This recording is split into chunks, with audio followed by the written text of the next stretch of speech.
საპარლამენტო უმცირესობა სახალხო დამცველის პოსტზე უჩა ნანუაშვილის კანდიდატურას მხარს არ დაუჭერს. უმცირესობაში განმარტავენ, რომ ნანუაშვილის კანდიდატურა სასჯელ აღსრულების მინისტრის მიერ არის მხარდაჭერილი, მაშინ როცა სახალხო დამცველის ერთ-ერთი ფუნქცია საპატიმროებზე კონტროლის განხორციელება.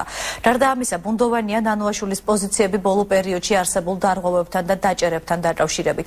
გუკა გაბაშვილი აცხადებს, რომ სწორედ ნანუაშვილია 2007 წელს დაწყებული ბოდიშის კამპანიის ერთ-ერთი ავტორი და ამ კამპანიის საქმიანობა ოკუპირებულ ტერიტორიებზე მცხოვრები ადამიანებისთვის ბოდიშის მოხდას გულისხმობდა. თავის მხრივ საპარლამენტო უმცირესობა სახალხო დამცველობის საკუთარი კანდიდატი არ ეყოლება. რაც გამოიკვეთა ამ მოსმენაზე არის მთავარი ის, რომ მას როგორც ბატონო ჩანანუაშვილს განსხვავებულად ესმის საქართველოს ტერიტორიული მთლიანობა ქვეყნის ინტერესების საწინააღმდეგოდ.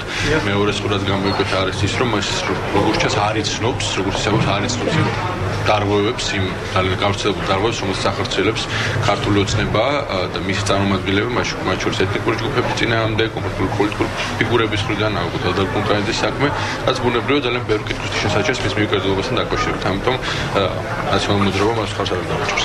მე ვფიქრობ, რომ უკანასკნელი 9 წლის განმავლობაში ადამიანთა ცენტრი არ ხუჭავდა თვალს იმ სერიოზულ და სისტემატიურ დარღვევებზე, რომელსაც ადგილი ჰქონდა წინა ხელისუფლების დროს.